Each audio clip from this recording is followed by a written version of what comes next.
ሰላም ጤና ይስጥልኝ ውድና የተከበራችሁ የዚህ ቻናል ተከታታዮች፣ ዛሬም እንደተለመደው ጠቃሚ በሆነ የህግ ምክር መጥቻለሁ።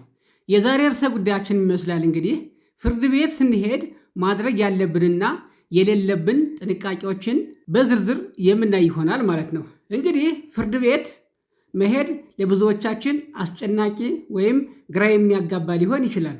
ነገር ግን ፍርድ ቤት ውስጥ ያለውን ስነ ስርዓትና ደንብ ማወቅ ጉዳያችን በሰላም ለማስፈጸምና አላስፈላጊ ቅጣቶች እንዳይደርሱብን ይረዳል ማለት ነው። ስለዚህ በዚህ ቪዲዮ ዛሬ አንደኛ ፍርድ ቤት ስንሄድ ማድረግ ያለብን ነገር ምንድን ነው?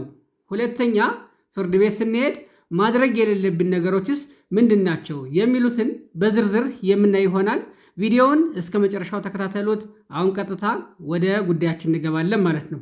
እንግዲህ አንደኛው ፍርድ ቤት ስንሄድ ማድረግ ያለብን ነገር ምንድን ነው? ቀጠሮ ማክበር ነው።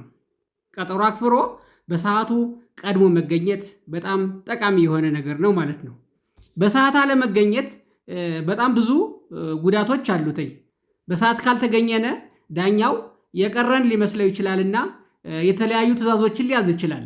የስር ትዕዛዝ ሊያወጣ ይችላል፣ ወይ ደግሞ እንደ ሁኔታው ባለጉዳዮች ከሆነ በሌለንበት ጉዳያችን እንዲታይ ሊያደርግ ይችላል ማለት ነው። ስለዚህ በሰዓት መገኘት ወይም ቀጠሮን አክብሮ በትክክለኛው ሰዓት መገኘት ተገቢ ነው ማለት ነው።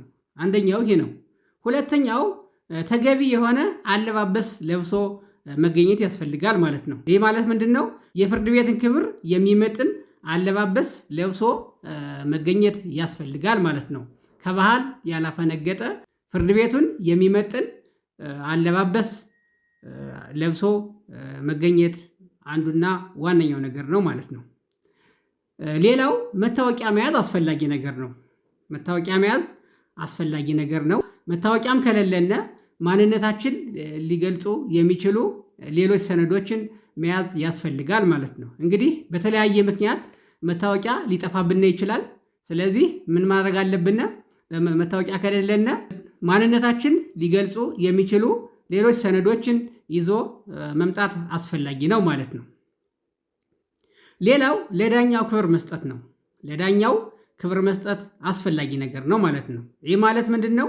ዳኛው ወደ ችሎት ሲገባና ሲወጣ መቆም፣ ሲናገሩም ክቡር ፍርድ ቤት የሚሉ የክብር ቃላትን መጠቀም ተገቢ ነው ማለት ነው። ስለዚህ ለዳኛው ክብር መስጠት አስፈላጊ ነገር ነው ማለት ነው። ሌላው በትህትና መናገር ነው። ለዳኛውና ለችሎቱ ረዳቶች የሚገባውን ክብር መስጠት ያስፈልጋል ማለት ነው።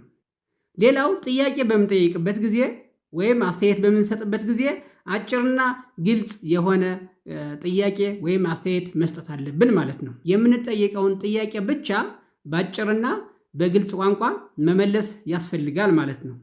ሌላው በጥንቃቄ ማዳመጥ ያስፈልጋል ማለት ነው። እንግዲህ ችሎት በምንሆንበት ጊዜ ተከራካሪ ወገን ሊሆን ይችላል ወይም ምስክሮች ሊሆን ይችላሉ። በሚናገሩበት ጊዜ በጥንቃቄ ማዳመጥ ያስፈልጋል ማለት ነው። በችሎት ውስጥ የሚነገሩ ትዕዛዞችና የሌላውን ወገን ንግግር በትህትና ማዳመጥ። ይህም ለምን ይጠቅመናል? እንግዲህ ተከራካሪ ወገናችን የሚናገረውን ምን እንደተናገረ በትክክል አዳምጠን ተገቢ የሆነ ምላሽ ለመስጠት ይጠቅመናል ማለት ነው። ስለዚህ በጥንቃቄ ማዳመጥ ያስፈልጋል ማለት ነው። መስቀለኛ ጥያቄ ካለነ መስቀለኛ ጥያቄ ለመጠየቅ ይጠቅመናል። የተሳሳተ ወይም ልክ ያልሆነ ነገር ከተናገረ ያንን ዲፌንድ ለማድረግም ይጠቅመናል ማለት ነው። ስለዚህ በጥንቃቄ ማዳመጥ ያስፈልጋል ማለት ነው በችሎት ውስጥ። ሌላው ተራን ጠብቆ መናገር ያስፈልጋል። ተራን ጠብቆ መናገር ያስፈልጋል ማለት ነው። የመናገር እድል እስኪሰጠን ድረስ በትዕግስት መጠበቅ ያስፈልጋል ማለት ነው። ምልልስ እንዳይሆን ጥንቃቄ ማድረግ ያስፈልጋል ማለት ነው። ስለዚህ እድል ሳይሰጠነ ወይም ተራ ሳይሰጠነ መናገር የለብንም። ተራችን መጠበቅ ያስፈልጋል ማለት ነው። እንግዲህ በፍርድ ቤት ስንሄድ ማድረግ ያሉብን ነገሮች እነዚህ ናቸው። በሁለተኛ ደረጃ የምናየው ማድረግ የሌለብን ነገሮች ናቸው። ፍርድ ቤት በምንሄድበት ጊዜ ማድረግ የሌሉብን ነገሮች ምንድናቸው? አንደኛው ምንድነው? እንግዲህ ስልክ መጠቀም ነው። በችሎት ውስጥ ስልካችን ስዊች ኦፍ ማድረግ አለብን ማለት ነው። ስልካችን ማጥፋት ያስፈልጋል፣ ወይም ደግሞ ሳይለንት ማድረግ ያስፈልጋል። በተለይ ስልካችን ሳይለንት ብናደርገውም እንኳን አላርም ቀጥረን ሊሆን ይችላል። ያን አላርም እንዳይረብሽ አላርማችንም ቼክ ማድረግ ያስፈልጋል ማለት ነው። ስለዚህ ስልክ መጠቀም ፈጽሞ እየተከለከለ ስለሆነ ስልክ መጠቀም የለብንም ማለት ነው። ሌላው ንግግር ማቋረጥ የለብንም ማለት ነው። ሌላኛው ወገን ወይም ዳኛው ሲናገር ጣልቃ አለመግባት ማለት ነው። ስለዚህ ዳኛው ሲናገር ወይም ሌላኛው ወገን ተከራካሪያችን ሊሆን ይችላል፣ ምስክሮች ሊሆኑ ይችላሉ፣ ሲናገሩ ጣልቃ መግባት ፈጽሞ እየተከለከለ ነው ማለት ነው። ስለዚህ ንግግር ማቋረጥ አይቻልም ማለት ነው። ሌላው ውሸት መናገር ነው። በቃለ መሐላ የታዘዘ የሐሰት ምስክርነት ውጤቱ እጅግ አደገኛ ነው ማለት ነው። ውሸት መናገር በወንጀል ያስጠይቃል። ስለዚህ በትክክል የምናውቀውን ብቻ መናገር አለብን ማለት ነው። ስለዚህ የምናገረው እውነትና የምናውቀውን ብቻ መሆን አለበት ማለት ነው። ሌላው ያለ ፍቃድ ፎቶ ማንሳት ወይም ቪዲዮዎችን መቅረጽ ነው። በችሎት ውስጥ እንግዲህ የተከለከሉ ነገሮች ናቸው እነዚህ። ያለ ፍቃድ ፎቶ ማንሳት፣ ቪዲዮ መቅረጽ የተከለከለ ነው ማለት ነው። ስለዚህ እነዚህን ነገሮች ጥንቃቄ ልናደርግ ይገባል ማለት ነው። ሌላው አልኮል ጠጥቶ መግባት። አንዳንድ ሰዎች ድንጋጤ ሲሰማቸው ድፍረት ለማግኘት ብለው አልኮል ጠጥተው የሚገቡ አሉ አንዳንዶች።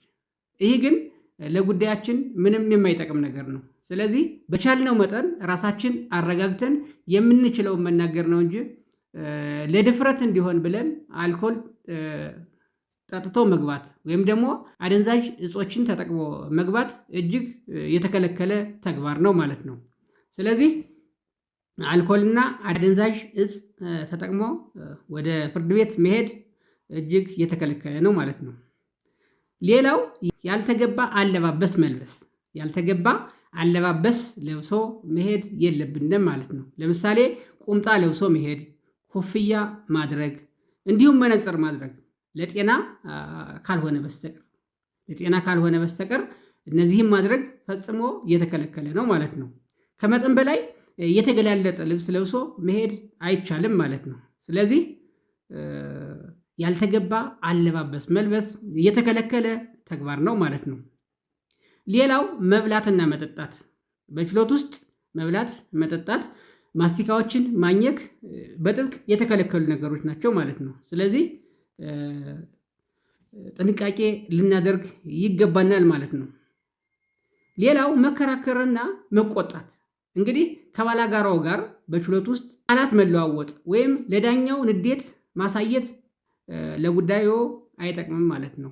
ስለዚህ ያልተገባ ቃላት መለዋወጥ ወይም ደግሞ ቁጣን ለዳኛው ማሳየት በጣም የተከለከለ ነገር ነው ማለት ነው። ስለዚህ ልክ ያልሆነ ነገር፣ የተሳሳተ ነገር ካለ በተረጋጋ መንፈስ ምላሽ መስጠት ነው እንጂ ቁጣ ማሳየት የተከለከለ ነገር ነው ማለት ነው። ለጉዳያችንም የማይጠቅም ነገር ነው ማለት ነው። ስለዚህ ጥንቃቄ ልናደርግ የሚገባው ነገር ነው ማለት ነው። ሌላው መሳሪያ ይዞ መሄድ ነው። እንግዲህ መሳሪያ ይዞ መሄድ የተከለከለ ነው። ስለታም ነገሮችን፣ የጦር መሳሪያ ወይም ማንኛውም አደገኛ ነገር ይዞ መግባት አይፈቀድም ማለት ነው ወደ ችሎት። ስለዚህ ወደ ችሎት ስንሄድ እነዚህን ታሳቢ ማድረግ ያስፈልጋል ማለት ነው። ሌላው አላስፈላጊ ረብሻ መፍጠር፣ በችሎት ውስጥ ከሌላ ሰው ጋር በሹክሹክታ ማውራት ወይም አላስፈላጊ እንቅስቃሴ ማድረግ ፈጽሞ እየተከለከለ ነው ማለት ነው። ስለዚህ ምን ማድረግ አለብን ማለት ነው? መናገር ያለብንን ነገር አስተያየት ካለነ ወይም ጥያቄ ካለነ ዳኛው ሲፈቅድ ሀሳባችን መግለጽ አለብን እንጂ በሹክሹክታ ማውራት ወይም ያልተገባ እንቅስቃሴ ማድረግ ፈጽሞ እየተከለከለ ነው ማለት ነው። ሌላው ያለ ፍቃድ መውጣት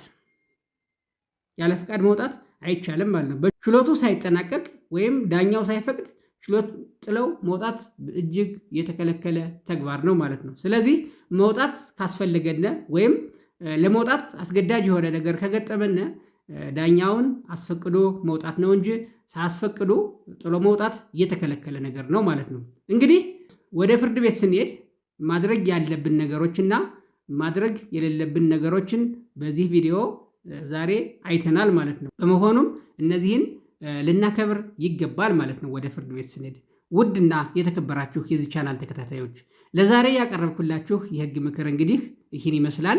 ይህ ቪዲዮ ጠቃሚ ሆኖ ካገኛችሁት ለምታውቋቸው ሸር አድርጉላቸው። ለቻናላችን አዲስ ከሆናችሁ ሳብስክራይብ በማድረግ ቤተሰብ ይሁኑ። በሌላ ቪዲዮ እስከምንገናኝ ሰላም ሁኑ።